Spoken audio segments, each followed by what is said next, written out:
Let's add some berry bushes to Minecraft. If you want to go deeper, the 26.x modding courses are linked down below. 30 plus hours covering complex block entities with fluid and energy handling, custom mobs, custom networking, and even custom biomes and dimensions. Everything you need for 26.x all in one place, linked down below in the description. Alright, we find ourselves back in Intelligent once more, and in this tutorial we're going to be adding a custom berry bush to our Minecraft mod. This is going to be actually way more straightforward than you might think. However, as per usual with these, different things that we can add, there are one or two things that are quite important to, notice, take a look at, and, change in this case. There is, of course, already a bush block that is added. So if we press shift twice, we can look at the sweet berry bush block right here, exactly right.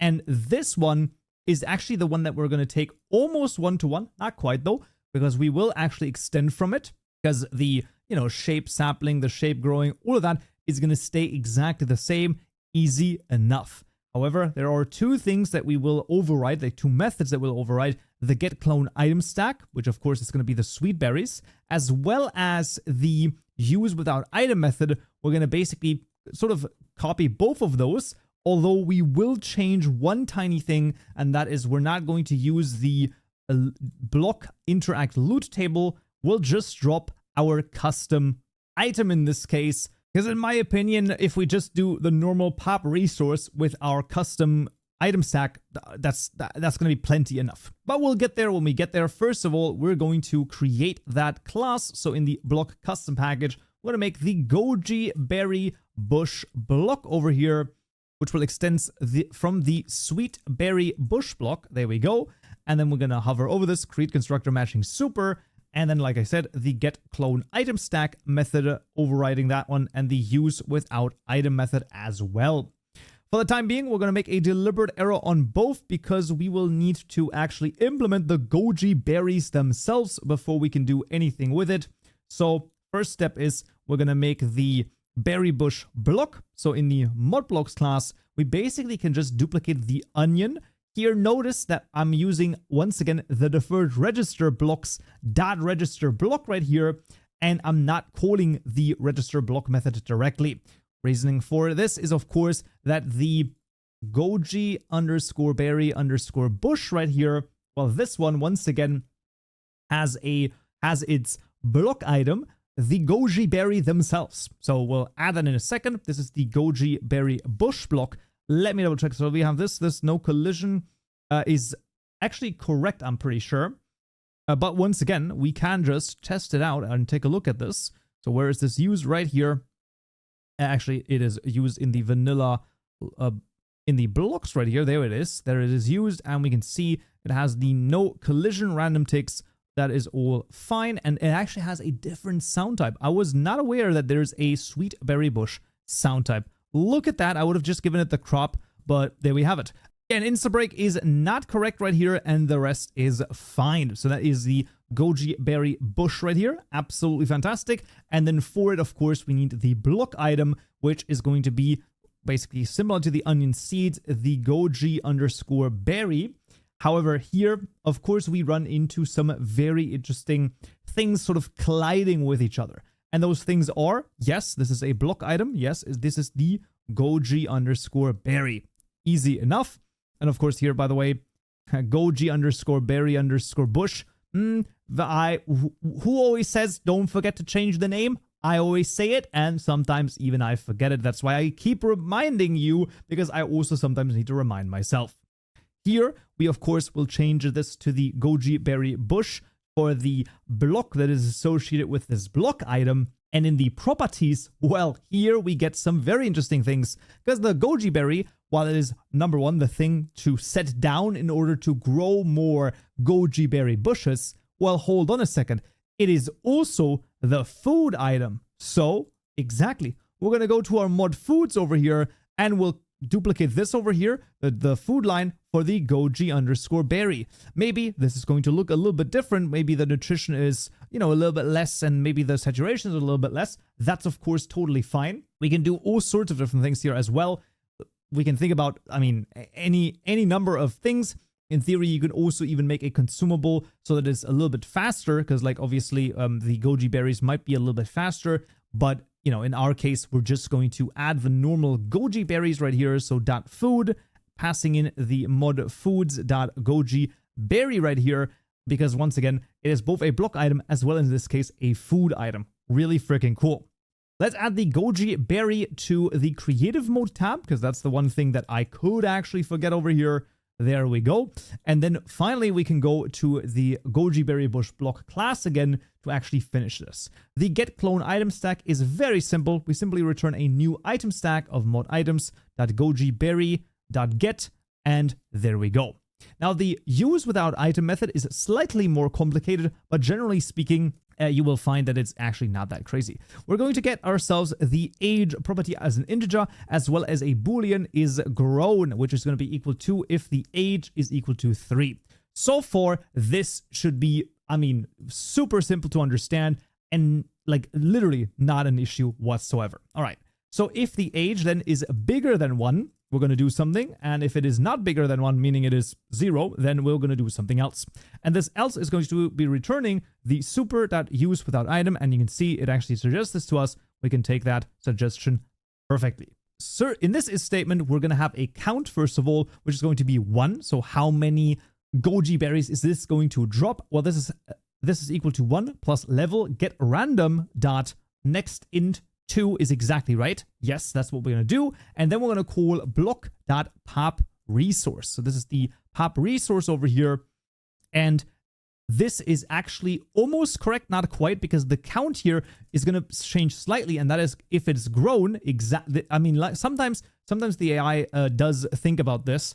But yes, it is going to be exactly like this, because it might actually also take from my already created a project that I have on my other screen. I'm not sure how that works exactly, but regardless, this is exactly right. Idea here being, you're always going to drop a random number of berries, but if it's grown, it's going to basically give you 1 more. If we once again look at the sweet berry bush, this is actually pretty much what it does here as well.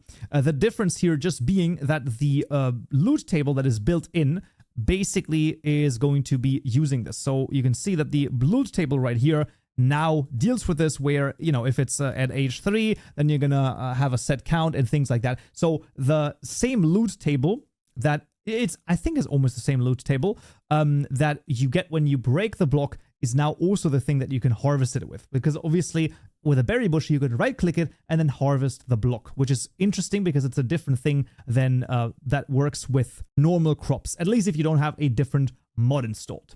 There's a couple of other things that we want to do. We want to, for example, play a sound right here. First parameter being null at position with the sound events of, this is crazy. This is the sweet berry bush pick berries with the sound source of blocks, and 1 is not 100% correct because the pitch here should be changed. So in theory, what we can even do is we can basically take the last 4 lines right here and basically just copy them over, because those are all the same. The only difference here being that this is called level instead of server level, but I mean, this is a very, very easy thing to change right here.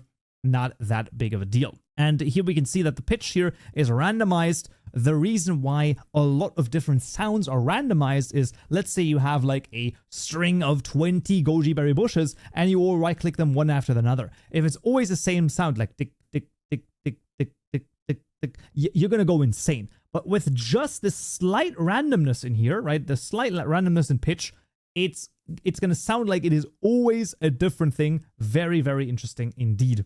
The one thing right here I'm not quite sure about is why it only does a 2 on the flag right here with the set block.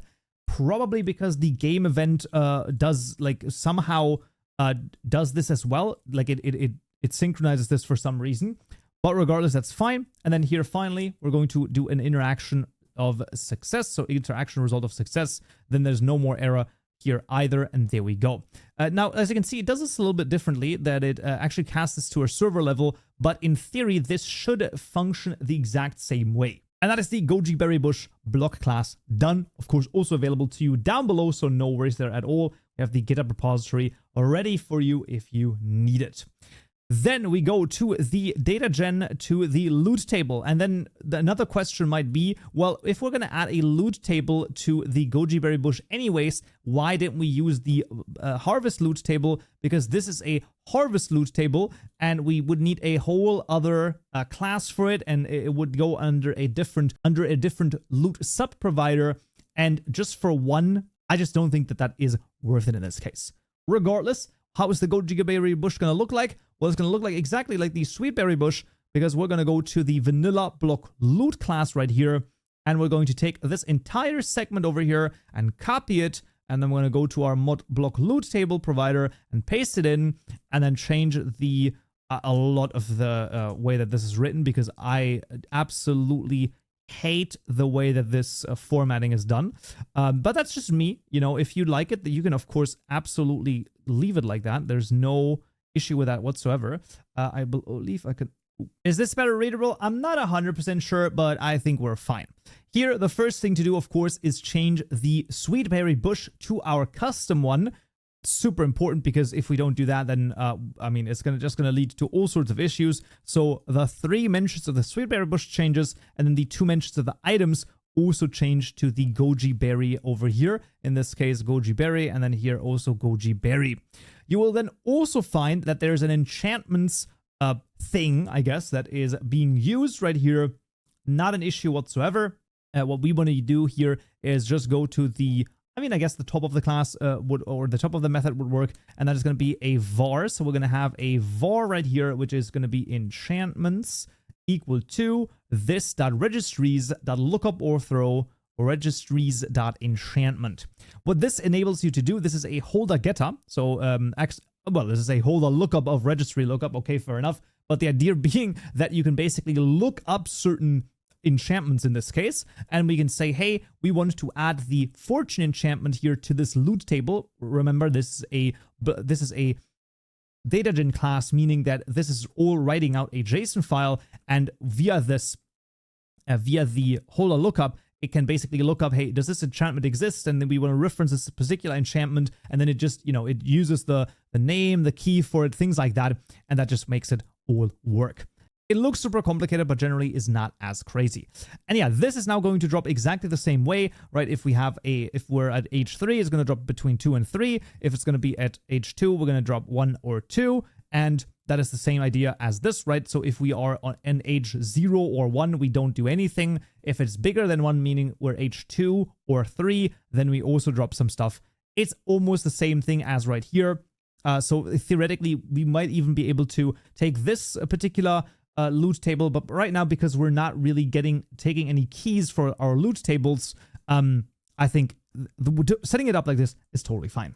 Right, then we get to the model provider, which luckily is also really simple, because it's exactly the same thing as the crop right here. We can even take a look at this, because I'm pretty sure even this over here, which would be under the blocks sweet berry bush, and if we look right here, we can see it actually does create the sweet berry bush. However, this over here is basically the exact same thing. Okay, this is not exactly correct. I'm pretty sure there is a difference right here. So you can use the create crop block. If you want it 100% correct, then you will need to you need to copy over the create sweet berry bush method and change this into the, into your custom ones. Otherwise, you can just use the, you can just use the crop block. The only difference here is that the crop block does not actually create, it makes a texture mapping of crop, meaning it places it down in like a hashtag pattern versus the normal berry bush, which places it down into a cross pattern. It's a slight, small change, not that big of a deal, in my opinion, but if you want it 100% like vanilla, then you need to copy over that method and use that, because there's no other method that exists for it. In my opinion, like I said, I'm just going to go for this. This is the goji berry bush block right here. From 0 to 3 is exactly right, and that is done, and that is going to also create the goji berries as well, like the JSON file for it. With that being done, we can move on to the assets, which first of all, of course, is going to be the translation. Goji berries, and as always, make sure to also add the goji berry bush. Right here, goji berry bush, because if you have whaler or something like that, then it makes sense to have it. Now, block textures, of course, also available to you down below. We're going to have the 3 different stages, or the 4 stages actually, 0 to 3 of the goji berry bush, as well as the item, the goji berries. Are you already tired of hearing the name goji berries? I mean, at some point, it is bound to happen. But there we go. That's the goji berries right here. Absolutely fantastic. And that is, if I'm not mistaken, everything that we're going to need. Mainly, big difference here is going to be, or a big thing here, obviously, as you can very much see, is the insane loot table, which actually also does provide you a really nice skeleton to use maybe in other blocks in case if you want to, and then the right-clicking functionality to pop a resource out right here, and then also set the age back to 1 in this case once you have harvested. That's generally the idea. So I would say we're gonna first of all run the data gen over here to generate, I don't even know at this point. Let's do a guess. Let's say 14 JSON files. Okay, I was a little bit, it was a little bit too high, but that's okay. That's 8 JSON files. And now let's go into the game and see if it works. Well, and if you call it goji berries, then that would also work, because goji berries, and then here is the goji berry. I mean, I guess either works. However, it should be goji berries, and the reason why I will explain to you. Well, definitely not written like that. That's crazy. But it should be like this, because if we look at the items class and we search for berries, look at that. We have the sweet berries and the glow berries. We don't have any berry themselves. Now, the glow berry crop, that is its own thing, but the berries themselves, the items, are always called berries. So there we go. We're going to rename those, and then we're going to rerun datagen, of course, to reflect the name change. And then, of course, the item texture will also work, and now we got some berries. Alright, friends, back in Minecraft, as you can see, the goji berries have been successfully added to the game, and I can set them down right here. I can even eat them if I wanted to, but I can set them down, and there we go. We got ourselves some goji berry bushes, and of course, I can also have them grow with bone meal right here, and then I can harvest them if I want to. Absolutely fantastic. So that's very, very cool. Now, here I will show you the difference. So you can see this is the normal cross pattern, and that is the crop pattern. So in theory, right, if I have a crop right here, it doesn't matter actually, just like normal seeds, that actually sets down in the same way, as you can see, right? So it sets down in this like hashtag pattern, right, instead of the cross. Once again, if you really don't want this, you can change the model provider to not use the crop method, but rather copy the sweetberry method, or otherwise, I actually don't mind this at all. I actually think it looks unique, right? I think that that's gets a unique way of having this be created, and I don't know, I like it. But yeah, there we go. That is going to be custom berries over here added to Minecraft. Awesome. And that's going to be it for this tutorial right here. Thank you so much for all the patrons and the members on YouTube. Don't forget, if you join as a Stonebricks member on YouTube, you get up to 14 days of early access, including this video right here. We'll talk about custom water crops. Yeah, something completely new. Hope to see you there. So, yeah.